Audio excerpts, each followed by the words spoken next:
이런 유명한 말이 있습니다. 자기를 이기는 사람은 강하다. 노자의 도덕경에 나오는 말입니다. 그 중에 보면 이렇게 말해요. 남을 이기는 사람은 힘이 있고 자기를 이기는 사람은 강합니다. 이렇게 써놨어요. 오늘 성경에도 자기를 이긴 한 사람이 나옵니다. 그 사람이 바로 여호사밧입니다. 분열 왕국에 보면 여호사밧은 유다의 네 번째 왕으로 나와 있습니다. 그는 37세에 왕이 되어서 장마치 25년 동안 다스리고 그렇게 아주 선한 왕으로 이름을 남깁니다. 남유다에는 20명의 왕이 있는데 그 중에 선한 왕으로 인정받는 사람은 세 사람이었습니다. 여호사밧, 요시야, 히스기야, 이렇게 세 사람으로 등장하는데 오늘 그 중에 하나는 여호사밧입니다. 이 여호사밧이 참 잘한 일이 있는데 자기가 통치할 때도 상당히 좀 불안했어요. 4대째 왕이 됐지만 남북으로 쪼개지면서 10개 지파가 북으로 올라갔잖아요. 그러니까 유다 지파만 남았어요. 그런 국방력은 확실히 약할 수밖에 없는 거죠. 그래서 10개 지파가 욕심이 생긴 거예요. 저 유다까지도 우리가 먹어버리자. 그래서 끊임없이 전쟁이 일어납니다. 바하사와 아사왕, 아버지 아사 때 끊임없이 전쟁하는데 이 아버지가 자기가 나라를 지킬 힘이 없으니까 성전에 있는 근음 이렇게 보물들을 모아가지고 저 북쪽에 있는 아람 나라에게 우리를 좀 도와주세요 하고 뇌물을 씁니다. 그런데 하나님이 선지자를 보내서 아사 왕을 책망한 일이 있어요.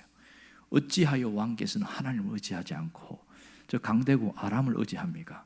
그래서 그런 책망받고 그런 일이 있는데 그만큼 그 남북의 그 경계선에서 항상 국지전이 일어나는 끊임없는 분쟁이 있었어요. 그래서 불안한 거예요. 그런데 여호사밧에게 왔을 때에 이제 완전히 그 문제가 해결되어집니다. 그런 일들이 생기는데 그래서 여호사밧이 한 것은 국방력을 강화시키는 일에서 나라가 힘이 생겨야 되겠구나, 경제를 얻어야 되겠다. 그렇게 해서 국방력과 경제력 부흥을 위해서 굉장히 애를 많이 쓰고 실제로 성경에 보면 다윗 왕 때 그리고 솔로몬 왕 때만큼 나라가 강해졌다, 그런 얘기를 하고 있어요. 참 여호사밧은 또 유명한 건 뭐냐면 그는 종교개혁자였습니다. 이 남유다에 종교개혁을 한 사람은 4명이 나옵니다. 아버지 아사가 일부분 하다가 좀 실패했지만 시작을 했고, 그리고 그 아들 여호사밧이 또 종교개혁을 했고, 저 밑에 내려가면 히스기야 그리고 요시야, 이 4명의 왕들이 종교개혁을 한 왕으로 뚜렷합니다. 종교개혁이라는 것은 우상을 숭배하는 것을, 우상을 부시기 시작하는 거예요. 바알과 아세라 이런 우상들을 없애버리는, 이걸 종교개혁이라고 말합니다. 그리고 하면 종교개혁을 했다는 것은 영적인 부흥운동을 일으켰다는 것이죠. 이 여호사밧은 정말 영적인 부흥운동이 일어나니까 사람들이 잘 살기 시작하는 거예요. 그거 아시지요? 유럽이나 지금 많이 쇠퇴했지만 기독교가 들어간 나라들은 거의 다 선진국으로 중진국 이상을 다 올라갔습니다. 그러나 기독교가 아닌 미신을 섬기는 종교던 나라들은 상당히 여전히 후진국이나 중진국도 못 올라가는 그런 일들이 현실적인 상황이죠. 이 여호사밧이 잘한 것은 재판 제도, 재판을 뇌물을 써야 제대로 재판해주는 그 시대에 공정한 재판하는 그 일을 하도록 아주 힘을 썼습니다. 그래서 올바른 재판을 받을 수 있도록 하는 것도 굉장한 특징이고, 잘 알지는 못합니다만 또 하나는 성전 예배 음악을 만들었어요. 성전 예배 음악. 시편에 보면 뒷부분에 보면 성전에 올라가는 노래 이런 거 있잖아요. 이게 다 성전 예배 음악이거든요. 그러한 일들을 잘했어요. 근데 오늘 여호사밧에게 한 사건이 일어납니다. 그것이 오늘 1절 내용 나옵니다. 1절 내용 나오는데 한번 봅시다.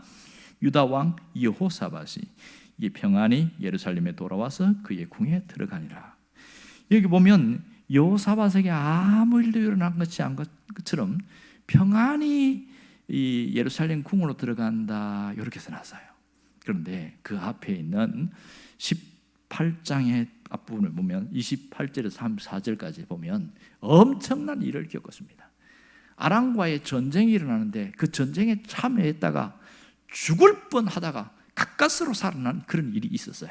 그것은 여호사밧이 하도 이게 북이스라엘과 이거 끊임없는 이게 전쟁이 일어나니까 화친 조약을 맺었어요. 그때가 북이스라엘 아합 왕 때란 말이에요. 이 아합과 이 화친 조약을 맺으면서 여호사밧이 잘한 것도 있지만 잘못한 게 뭐냐면 너희 나라의 딸과 우리 아들을 결혼시키자. 그렇게 가지고 여호사밧의 아들인 여호람과 그 북이스라엘의 아합 왕의 딸 공주인 아달랴를 결혼시켜 버렸어요. 이것이 엄청난 비극으로 나중에 일어납니다. 나중에 이 유다의 왕 손에 씨가 말라가는 그런 엄청난 비극이 나중에 일어나는데 이런 것들은 참 잘못했어요. 그러니까 너무 인위적인 것이죠. 이제 그렇게 화친 조약을 맺으면서 무슨 문제가 생기냐면 이 북의 아람 나라와 이제 북이스라엘이 전쟁이 일어나는데 이 아람이 크자 강대국이잖아요. 그 길르앗 라못을 북이스라엘과 빼앗아 버렸어요. 여기에 화가 난 이 아합 왕이 다시 길르앗 라못이라는 그 평원이 있습니다. 그것을 빼앗으려고 전쟁을 하는데 혼자서는 힘이 안 되니까 남유다에게 도움을 요청한 거예요. 우리가 전쟁하려고 하는데 당신도 나를 도우면 좋겠다. 그러니까 이미 사돈지간을 맺었으니까 어쩔 수 없이 군사를 이끌고 같이 북쪽 길르앗 라못으로 갑니다. 그런데 하나님께서는 이 전쟁에서 아합을 죽이기로 결심했었거든요. 그러니까 여호사밧이 그걸 모르는 것 같이 참여한 거예요. 희한한 전쟁입니다. 아람 나라에서 다른 사람 말고 아합만 죽여라 이렇게 명령이 떨어져요. 이게 희한한 전쟁이죠. 말도 안 되는 전쟁인데 그런데 거기서 이 여호사밧이 죽을 뻔했습니다. 왜냐하면 이세벨이 꾀를 내가지고 아무래도 좀 뭔가 심상치 않은 것 같아요. 그래서 아합이 입었던 갑옷을 여호사밧이 입히는 거예요. 그렇게 꾀를 내가지고 여호사밧이 막 방금 번쩍번쩍 빛나는 갑옷 입고 하는 게 뽀드나도 좋지 않습니까? 그랬더니 저 갑옷을 입은 저 왕이 아합인 줄 알고 아람에서 막 화살을 쏘고 막 달들으니까 머리 갑옷고 투구도 다 벗어버리고 막 날 혼비백산을 도망가는 거예요. 가까스로 살아남아가지고 이제 다행히 북이스라엘의 아합은 죽고 여호사밧은 살아서 예루살렘 왕궁에 돌아왔습니다. 얼마나 고생을 했는지 알겠죠. 그때 누가 나타나냐면 선지자 예후가 나타납니다. 선지자 예후가 나타나서 뭘 얘기하냐면 왕께서 전쟁한다고 고생했습니다. 한마디 위로만 해주면 될 텐데 대뜸 하는 말이 왕에 대하여 심하게 책망을 하는 거예요. 그게 2절 말씀이에요. 함께 볼까요? 2절 함께 읽어봅시다. 하나님의 아들 선견자 예후가 나가서 여호사밧 왕을 맞이하 이르되 왕이 악한 자를 돕고 여호와를 미워하는 자들을 사랑하는 것이 옳으니까 그러므로 여호와께로부터 진노하심이 왕에게 임하리이다. 이 엄청난 책망이죠. 오늘 여기에서 우리가 주목할 건 예후라는 사람인데 성경에 예후가 둘 나와요. 하나는 북이스라엘의 왕인 아합 왕가를 죽였던 예후라는 왕이 있고 오늘 여기 나오는 것처럼 선지자 예후가 있습니다. 헷갈리지 마시면 좋겠어요. 이 예후가 와서 왕께서 어찌하여 거기 가서 전쟁에 참여했습니까? 이것은 동맹을 맺은 것도 잘못됐고 그 전쟁에 간 것도 잘못된 겁니다. 하나님이 당신에게 진노하십니다. 이러면서 책망을 하는 거예요. 아무리 선지자지만 왕 앞에서 이렇게 심한 말하는 건 옳지 않잖아요. 그리고 왕이 전쟁에 갔다가 죽을 뻔했다가 돌아왔으니까 그래도 다행히 살아나셨습니다. 하나님이 도우셨습니다. 이 한마디라도 해줬으면 얼마나 좋을까요? 이 예후의 책망을 들은 이 생각해 보세요. 여호사밧이 기분이 어떻겠어요? 여러분이 만일 여호사밧의 입장이라면 어떤 느낌이 들까요? 그리고 권력도 있고 능력도 있어요. 화가 나지 않을까요? 그리고 아무리 선지자라도 그렇지 때를 가려가면서 이야기를 해야지 이렇게 막 가까스로 이렇게 왕궁에 온 이때에 죽을 뻔하다가 살아난 이때에 책망한다는 것은 너무 안 맞잖아요. 상당히 화가 날 수 있는데 성경은 놀랍게 여호사밧의 반응이 안 나옵니다. 아무런 말이 없어요. 쉽게 말해서 그 예후의 책망을 듣고 침묵을 했다는 거예요. 아무런 반응이 없습니다. 그리고 나서 한 일이 4절부터 11절까지 나오는 이야기입니다. 오늘 그래서 중간까지 읽었는데요, 그 뒤에 이야기가 나타나고 있어요. 이 무슨 일일까? 아니, 이런 책망을 듣고도 가만히 있을 수 있었을까? 보통 그 아버지 아사도 맞아요. 자기가 잘못했을 때 선지자가 가서 분명히 똑같은 책망을 했습니다. 그랬더니 선지자를 확 잡아가지고 두드럽게 패고 감옥에 집어넣고 뭐 이런 일을 했단 말이에요. 왕이니까, 능력이 있으니까, 권력가니까 얼마든지 할 수 있는데, 이 여호사밧은 그러지 않았어요. 그 사이에 무슨 일이 있었을까? 여호사밧이 한 일이 뭔지 가만히 봅시다. 보면 개혁을 단행합니다. 4절에 보면 이어지는 얘기입니다만 다 읽지는 못합니다만, 자, 4절을 보세요. 여기서 보면 에브라임 산지에서부터 부엘세바까지, 거기에서 개혁을 단행하는데, 부엘세바는 유다 제일 남쪽을 이야기하고 에브라임 산지는 최북쪽, 바로 우리가 말하면 경계선, 휴전선 앞에까지를 이야기를 하고 있어요.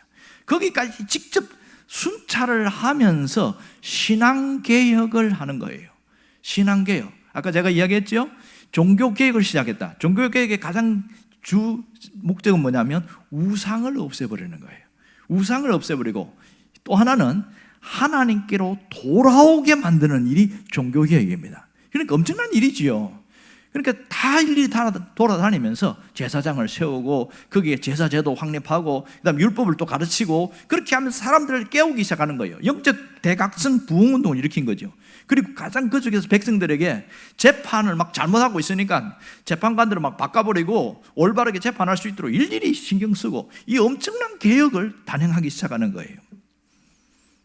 자, 오늘 3절과 4절 사이에 아무런 말이 없습니다. 물론 예후가 책망만 한 건 아니에요. 칭찬도 하긴 했어요. 하지만 사람이 책망받은 것이 더 각인되어지잖아요. 그런데 3절과 4절 그 행간의 사이에 뭐가 있냐? 여호사밧의 심정의 변화가 있음을 보여주고 있습니다. 그는 예후의 책망을 듣고 어떻게 했을까요? 행동 언어를 보이는데 그것이 침묵이었어요. 내가 잘못했구나. 그 3절 사이에 뭐가 있냐면 회개한 내용이 그 속에 담겨 있습니다. 성경은 그것을 생략했습니다. 자신이 회개하고 돌이킨 그것이 신앙개혁 운동으로 보여준 거예요. 내가 잘못했다, 이런 거죠. 여러분, 언어에는 여러 가지가 있죠. 몸짓으로 나타내는 언어가 있습니다. 표정, 그 다음에 움직임, 손짓, 발짓, 다 이것이 행동 언어입니다. 그러니까 여호사밧은 아버지 아사의 전철을 밟지 않고 자신이 회개하기 시작한 거죠. 여기서 주목할 것은요, 예후의 책망을 걸림돌로 받아들이지 않았다는 거예요. 오히려 그것을 딛고 다시 일어난 신앙의 사람이 되었다는 것. 그래서 여호사밧은 선한 왕으로 분류가 되고 있습니다. 하나님께 책망을, 하나님의 사람으로부터 책망을 받은 그것이 그에게 오히려 신앙개혁을 하게 하는 디딤돌이 되었다는 것을 우리가 주목해야 됩니다. 오늘 우리 여기서 중요한 교훈을 받게 됩니다. 걸림돌의 현실 속에서 디딤돌로 딛고 살아가는 사람이 있고, 그 걸림돌 때문에 뒤로 넘어지는 사람들이 있다, 이걸 얘기하고 있어요. 그러면 우리는 어떤 모습인지 한번 보라는 거예요.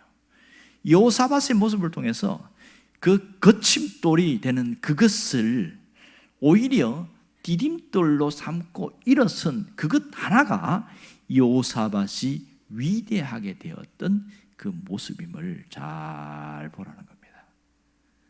중요한 것은 말씀의 책망을 거부하는 자들이 있고, 말씀의 책망을 전적으로 받아들이고 돌이키는 자가 있다는 겁니다. 나는 어디에 속하냐는 거예요. 여러분은 말씀의 책망 앞에서 어떤 반응을 보이고 있습니까? 어떤 분들은요, 말씀의 책망을 들으면 아유, 오늘 목사님이 나한테 결투 신청하시네, 한번 싸워보자고 오늘 하시는구만, 이런 분이 있는가 하면, 어떤 분은 내가 늘 고민하고 갈등했는데 말씀의 책망으로 하나님이 내게 책망하신다, 그렇게 받아들이고 회개하는 자가 있습니다. 그 똑같은 말을 들었는데 그 사람이 받아들이는 태도, 반응에 따라서 결과는 엄청나게 달라집니다. 결투 신청한 것으로 받아들인 사람은요, 그 다음 주 교회 안 나옵니다. 내가 한번 행동으로 보여줄게요 이러면서 교회 안 나옵니다. 그런데 나에게 하나님이 책망한 것을 회개하라고 하신 줄 알고 고개를 숙이고 하나님 앞에 회개한 사람은요, 엄청난 변화가 일어납니다. 그것 때문에 복이 박혀버렸는데 그 돌을 빼버리니까 복의 물줄기가 확 터지는 일들이 생기는 것을 본인이 경험하면서 하나님은 살아계십니다 이러면서 간증하고 그래요. 아니, 똑같은 얘기를 들었는데 왜 이렇게 차이가 납니까? 이 점을 우리가 깊이 봐야 됩니다. 오늘 우리가 주목할 부분은요, 말씀의 책망에 대한 것이 아니라 좀 더 포괄적으로 환경의 걸림돌에 대한 부분을 한번 보려고 하는 거예요. 우리가 살아가면서 수많은 환경의 걸림돌이 있습니다. 그 환경 속에는 사람도 있고 경제적인 여건도 있고 신체적인 부분도 있고 이 걸림돌이 있어요. 그럴 때 나는 어떻게 반응하느냐는 거예요. 걸림돌로 받아들이면서 짜증내고 누구 탓하고 막 그러면서 성질 내버리면서 그렇게 해서 막 자기 인생이 그냥 인생 자체를 비관하는 그런 사람이 있는가 하면, 비록 안 좋기는 하지만은, 비록 어렵기는 하지만은 이것을 디딤돌로 삼고 일어나서 나는 그런 사람들이 있더라는 거예요. 나는 어디에 속했는지, 어떻게 살아왔는지 한번 우리 스스로 돌아보자는 것이죠. 사람들은 지금 계속 하는 말이 뭡니까? 수년 전부터 금수저가 있고 흙수저가 있고 이렇게 이야기해요. 부모로부터 태어났는데 보니까 이 사람은 태어날 때부터 금수저야. 출발이 달라요. 이 사람은 중간에서 출발하니까 성공할 가능성이 많지요. 모든 것이 다 여건이 갖춰졌으니까. 하지만 흙수저는 모든 상황이 열악해. 출발이 너무 다르니까 아무리 애쓰고 노력해도 금수저를 따라가기 어렵습니다. 이게 환경의 걸림돌입니다. 신체적인 걸림돌이 있는 사람이 있습니다. 어떤 사람은 어릴 때부터 체질이 약한 체질이라서 그냥 어릴 때부터 그냥 잔병 치료를 하면서 20대가 됐는데도 여전히 콜록콜록하고 막 약하고 언제 죽을지 모르겠다 부모들 걱정할 정도니까 그런 사람이 있어요. 그러나 태어날 때부터 건강한 사람이 있습니다. 그것은 내가 결정하는 게 아니에요. 환경에 그래서 주어진 일들이 굉장히 많습니다. 신체적으로도 마찬가지죠. 신체적인 조건이 잘난 사람도 있고 못난 사람도 있고 이런 열악한 환경이 있습니다. 또 경제적인 것도 마찬가지예요. 이런 현실에서 나는 어떤 선택을 하고 있느냐, 이게 우리가 돌아봐야 될 핵심이라는 것이지요. 하나님은 우리에게 이 말씀을 주신 이유가 뭐예요? 하나님은 걸림돌이 되는 그 현실, 그 환경을 디딤돌로 딛고 일어서라, 이게 하나님이 주신 메시지입니다. 여러분이 하나님의 메시지를 들을 수 있기를 바랍니다. 어떻게 하면 걸림돌 인생이 디딤돌 인생이 될 수가 있습니까? 여러분, 걸림돌 인생과 디딤돌 인생은 확실히 차이가 나는데 어디서 차이가 나는지 아세요? 그건 그 사람의 마음의 태도에서부터 달라지는 겁니다. 외적인 것이 다른 게 아니라 받아들이는 마음의 자세에서부터 달라진다는 것이죠. 똑같은 문제인데 마음가짐에 따라서 달라집니다. 이것을 돌에 대해서 발판으로 삼는 사람이 있는가 하면 그것을 화를 내는 사람이 있습니다. 제가 언젠가도 한번 그런 소개한 적이 기억나시지요? 그 임금 이야기 했잖아요. 임금이 한번 시찰 나가면서 사람들이 어떻게 사는가 보자 하고 그렇게 하다가 큰 대로변에다가 미리 밤에 종들을 시켜가지고 돌을 갖다 놓게 했어요. 대로에다가. 그랬더니 갑자기 돌이 있으니까 돌이 작은 것도 아니고 좀 크니까 사람들이 어떻게 반응하는가 가만히 관찰하는데 성질내고 짜증을 내면서 누가 이런 돌을 갖다 놔가지고 사람들 통행에 방해하냐, 막 대부분 그렇게 화를 내는 거예요. 보이지 않고 허공에다가 막 소리 지르고 막 욕하고 대부분 그런 거예요. 대부분. 자, 수레를 끌고 나가는 사람들이 이 돌 때문에 가운데다가 세워놨으니 얼마나 힘듭니까? 그런데 한 농부가 수레를 끌고 가다가 딱 돌이 있으니까 못 가잖아요. 옆으로 비켜가는 게 여간 어려움이 아니고 그 무거운 걸 낑낑거리면서 굴려가지고 밖으로 옆으로 뺐어요. 그리고 가려고 딱 보니까 움푹 패인데 무슨 종이가 있는 거예요. 접혀있는 종이가. 뭔가 싶어가지고 딱 펼쳤는데 뭐라고 썼는지 아세요?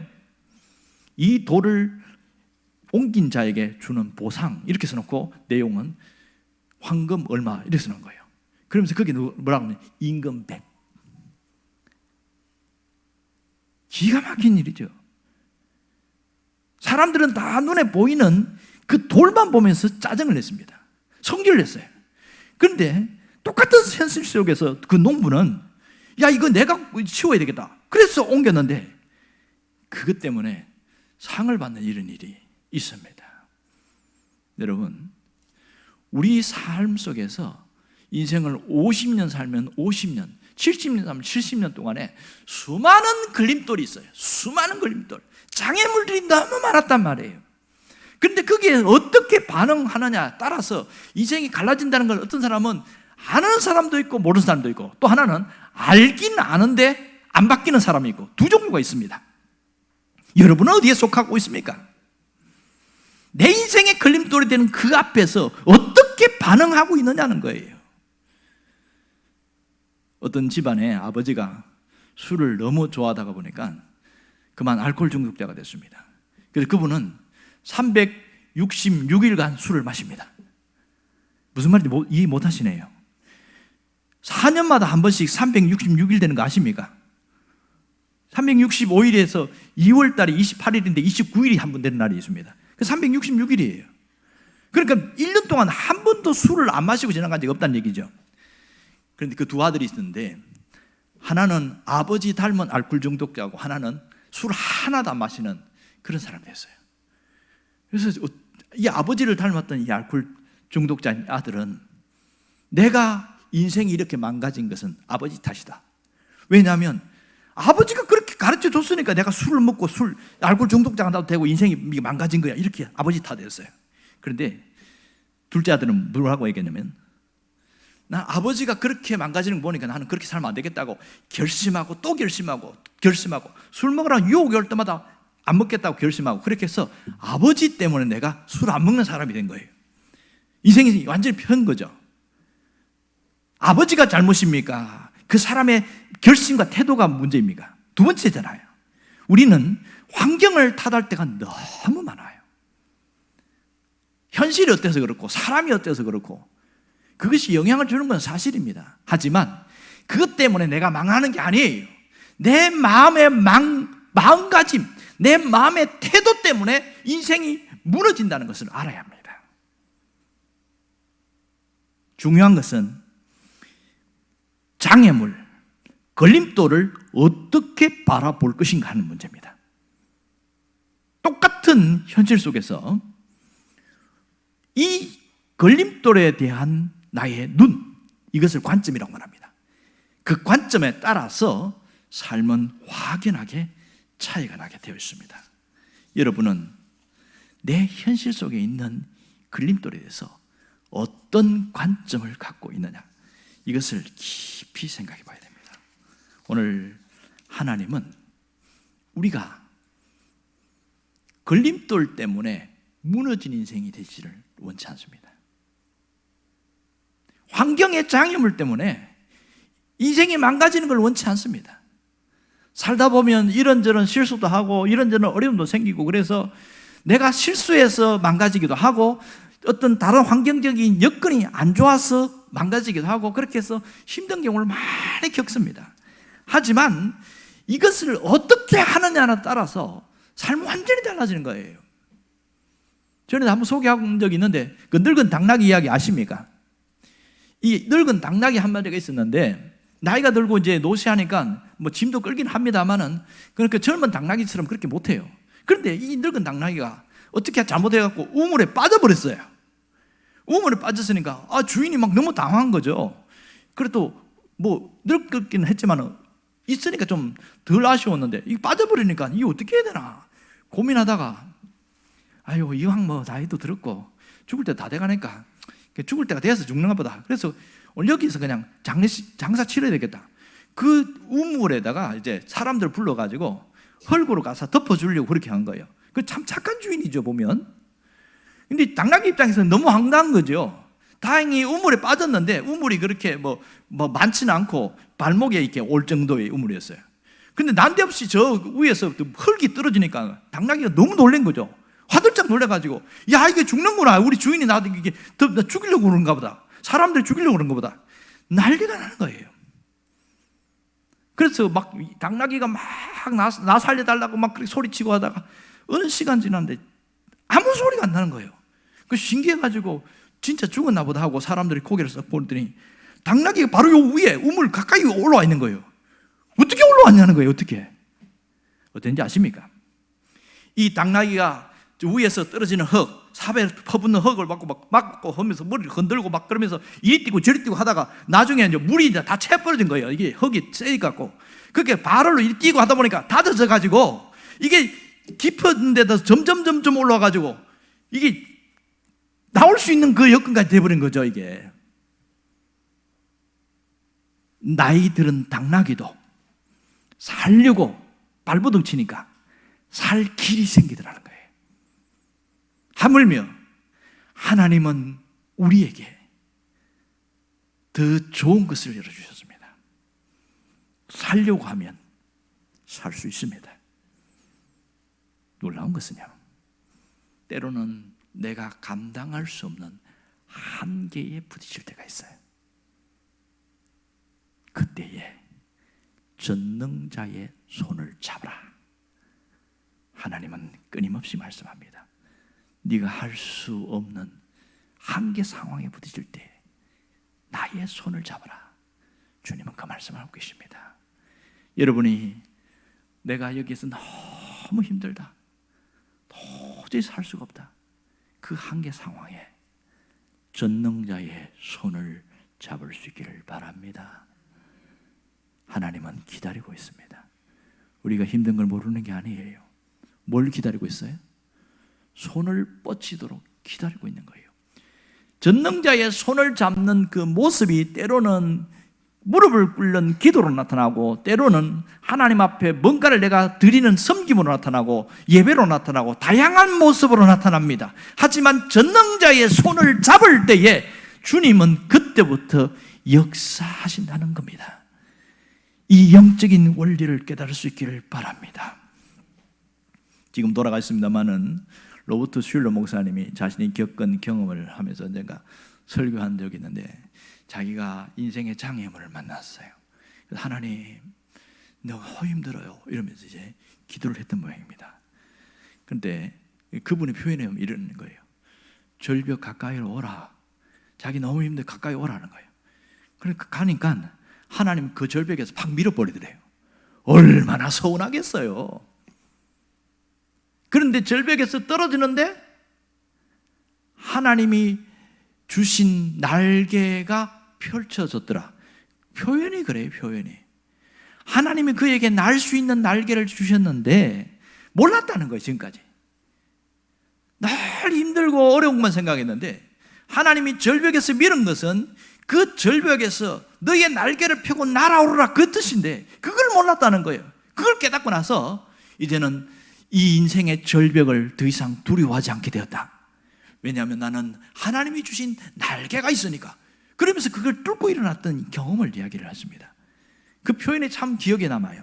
하나님이 주신 날개를 활짝 펴면 우리는 날아오를 수 있습니다. 여러분, 하나님은 우리를 외면하지 않습니다. 하나님은 우리를 침묵하지 않습니다. 하나님은 고통 중에 가까이 계십니다. 고통 중에 함께 하십니다. 하나님 우리에게 날개를 주셔서 반드시 펼쳐서 살아나게 하신다는 겁니다. 날아오르게 한다는 사실이에요. 이 하나님 전능자의 손을 붙들 때에 이 놀라운 일이 있습니다. 단순히 끄집어내는 그런 역사가 아니라 날아오르는 놀라운 독수리처럼 날게 되는 엄청난 역사들을 일어나게 됩니다. 수많은 신앙의 인물들이 그것을 증명하고 있잖아요. 여러분 그거 아세요? 유명한 작품을 써낸 사람들을 보면 가만히 보면 다 이 절망의 이 문턱에서 다 날아오르던 사람들이 많습니다. 그 유명한 존 밀턴도 그 유명한 신라권이라는 소설을 통해서 대박 쳤잖아요. 그때 그의 형편이 어떤지 아세요? 눈이 멀었어요. 시각장애가 있어요. 우리가 아는 베토벤도 유명한 교향곡, 운명 교향곡 쓸 때 그때 형편이 어떤지 아세요? 귀가 안 들렸어요. 귀가 안 들리는 그런 청각장애를 갖고 있는데 그 교향곡을 썼습니다. 어떻게 썼냐? 자기 속에 소리가 들리더라는 거예요. 그걸 음악으로 표시를 하는데 그걸 기가 막힌 거예요. 놀라운 일들을 했습니다. 철로역정을 썼던 존 버년도 언제 그걸 쓴 줄 아세요? 억울하게 감옥에 들어갔어요. 그 감옥에 들어간 것을 억울하다 하고 한풀이하고 막 성질내지 않고 하나님 내게 작품을 쌓는 기회라구나. 그리고 철로역정을 써가지고 사람들에게 신앙적으로 세워주는 엄청난 일을 했잖아요. 그냥 되어지는 일은 아무도 없습니다. 뭔가 성과를 내고 뭔가 사람들 앞에 박수를 받을 만한 때는 그만큼 어두움과 고통의 터널 속에 들어갔다가 나왔습니다. 누가 그렇게 가능할까요? 전능자의 손을 붙든 사람만이 그런 힘을 갖게 된다는 사실입니다. 우리를 때로는 고통의 현장에서 바로 끄집어내지 않는 것은 내 안에 있는 신앙의 불순물들을 떨쳐버리기를 원하시는 거예요. 탐욕의 불순물, 이기심의 불순물, 교만의 불순물, 뭔가 내가 이 막 놓지 못하는 그 집착하고 있는 그 불순물이 떨어져 나갈 때까지 하나님 기다리고 계신 거예요. 그럴 때에 하나님이 확 끄집어내서 나갑니다. 분명한 것은 하나님을 붙들고 있는 모든 신자들에게는 하나님께서 그를 다시 세운다는 사실입니다. 여러분이 다시 일어날 수 있기를 바랍니다. 우리가 이것을 결심한다면 내가 어떻게 살아야 되는지를 분명히 알게 되겠죠. 그러므로 신앙인들은 언제나 신앙의 본질을 놓치지 말아야 됩니다. 신앙의 이 본질, 이게 가장 기본적인 것. 여러분, 신앙의 본질이 뭐예요? 예수 그리스도가 신앙의 본질입니다. 예수님이 내 삶의 주인이 되심을 고백하는 게 신앙의 본질이에요. 이게 신앙의 출발이고 신앙의 기초란 말이에요. 이것이 안 된 사람들은 여전히 신앙생활이 힘들어요. 올해 우리 교회가 본질에 집중하는 교회, 이렇게 표를 그렇게 정했어요. 교회의 본질, 신앙인의 본질이 뭡니까? 본질에 집중하는 교회. 말씀의 생활화, 기도의 생활화, 복음 전파의 생활화, 이게 교회의 본질이고 신앙인의 본질 아니겠어요? 늘 하고 있는 거예요. 이걸 제가 뭐라고 하냐면 신앙의 일상성이다 이렇게 합니다. 늘 하고 있는 말씀 듣고 말씀 읽고 그리고 기도하고, 이게 그냥 아무런 것이 아니라 이것을 통하여 우리가 세워지고 있습니다. 그래서 이번 3월 31일 날 기변초청 축제를 합니다. 본질을 회복해 나가는 그 일에, 하나님이 원하는 그 일에 감당하고자 하는 거죠. 여러분도 이 일에 함께 힘써 동참할 수 있기를 바랍니다. 주님이 원하는 일을 하면, 주님이 기뻐하는 일을 하면 주님도 우리의 삶을 열어주심을 체험할 수 있기를 간절히 바랍니다.